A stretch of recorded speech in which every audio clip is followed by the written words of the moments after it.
Hey guys, Mike Zender with Seasafe Homes. Thanks for tuning in. I'm excited to introduce you here to Mike Twitty, the Pinellas County Property Appraiser, who's going to take us through everything related to Pinellas County Property Appraiser's website, whether we're talking about taxes, property valuations, and the calamity clause. A lot to learn here from Mr. Mike Twitty. Thanks for tuning in. Hey guys, thanks for joining Seasafe Homes here. Today, we are fortunate to have Mr. Mike Twitty, Pinellas County Property Appraiser, with us to talk everything that's going on here from the property appraiser's office side of things, which is really timely for us with our Seasafe Homes and our clients who are starting to receive a lot of documentation from the floods. There's conversations about rebuilding, insurance, property taxes. So having the opportunity to get you out of the office just for a few minutes here late on a Friday afternoon is really cool. Let me just start off with, though, tell me about this love of the Florida Gators. Is this are we a big Florida Gator fan? Because I'm a University of Miami guy, so there could be a little friction here. Do I need to switch you spots didn't with you warn guys? me about that before. Yeah, exactly. You I might wanted need to to put Chad in between us. Yeah, so I was a Gator grad back in the fall of '89, okay. And did my time up there and had a great time, and I got some good education, I believe. Yeah. But I still try and go back at least once or twice a year. Not always necessarily for a game. It might be something else. It might be an association situation, or we just had one up there, and I was just up there for Florida basketball game. So okay. I got to watch the Gators, which they're moving up the ranks right now in basketball. So it looks like we're gonna have a great team this year. Yeah, I can't say the same for my alma mater when it comes to basketball at this point. But and then I thought it was cool. I was just getting a chance to know you and talk to you a little bit. Just I know your kids have grown up in this area and they're still living in this area, but you've been involved with youth basketball and Little League baseball and things like that just around our community here, which I think is cool, because before I had a chance to meet you and kind of get to know you a little bit more, I'm just like, hey, this is just, this is the guy with his face on the website, but it's just good to know that you're the normal guy. You're the dad, you're the husband, you're out there just doing things. And just in these tense times, it's just good for everybody to realize, hey, we're all in this kind of together. We're working through it. Absolutely. Getting information and kind of learning a few things along the way. But at the same time, how did you progress into the role that you are now as the Pinellas County Property Appraiser? How did you get there? If Sure. you could explain some of the duties that you have? Yeah, sure. So coming out of Florida, I was a real estate major at Florida. That was back when they still had the undergrad major in real estate there through the business school. Came out, was the S&L crisis was happening. So I wanted to get into development or things like that. Well, there was nobody hiring. I mean, the only ones hiring were appraisers. So I ended up taking an appraisal job and started learning the ropes. And ended up moving up in that company, became a partner and a principal, and we grew that firm from 4 people to 20 and moved to a larger office, grew that business.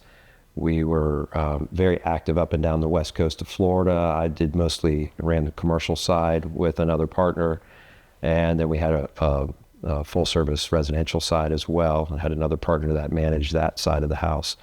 So got exposed to a lot of different interesting real estate.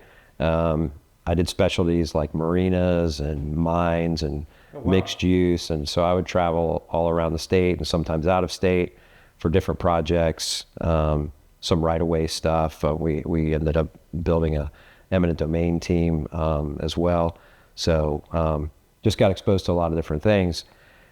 It was never part of my master plan to get into the government sector or politics, but I was approached by our clerk of the court, Ken Burke, who was a friend, and we would always see each other at least annually at a mutual friend's Christmas party, and he approached me after one of those parties. This was going back now, probably we're talking 9.5 years ago, I guess, 9, 10 years. And he said, "Hey, Mike, our property appraiser is going to be retiring. Have you ever thought about, running for property appraiser?" And I said, "Absolutely not." Yeah, no way. I'm not going to touch that. Running for an office? No way. It's like, no way, I'm not going to do that. And he said, "Well, I think you'd be really good at it. I came from the private sector." He was a CPA in a law firm. Okay. So he said, "I came over and, it was a really good fit." And he said, "We really need good people in government that know what they're talking about. I'd really like our property appraiser to actually be an appraiser." So with the great respect I had for Ken, I said, "I'll certainly look at it and do my due diligence." I said, "But I just can't foresee it happening." At that time, I had a, appraisal company, a brokerage company, and a receivership company that was, a principal in. So You were busy. I was busy. You were real busy. So I did, 7 months of due diligence trying to figure out, and all these people were trying to pull me in, saying I needed to file and start to run, and I said, I got to run my course. I got to be very comfortable before I pull the trigger. I need to have the right consultant. I need to have, I need to do all these things. And so I was very, very consistent about being diligent on all that. And I finally got to that comfort level and talked to my wife about it, and she said, "Go for it." And we did, and it worked out well. And it was the right time in my life to do it. My kids were effectively, almost self-sufficient at that point, or pretty close. They weren't as, they didn't need us as much as they had in prior years. So it was a good time, and it breathed new life into me. Instead of serving one client at a time, which I was always, passionate about and wanted to do a good job, now I felt like all of a sudden the county I was born and raised in, I could literally serve tons of clients at the same time. Yeah. Well, that's really cool. I mean, I can certainly see, that diverse background in that area, specialties of whether it's mines or, just some of the different things you're talking about there. I mean, that's a really unique skill set of being able to identify the value of these. Right. What it really helped me do is sit down. I can sit down with any kind of property type and kind of turn it on its head and look at it and tell where the value drivers are and know, is this a cash flow analysis? Is this a direct cap? Is this stabilized? Is it not? Is it, right. What is it above market, below market? I can just kind of see all those moving parts. So.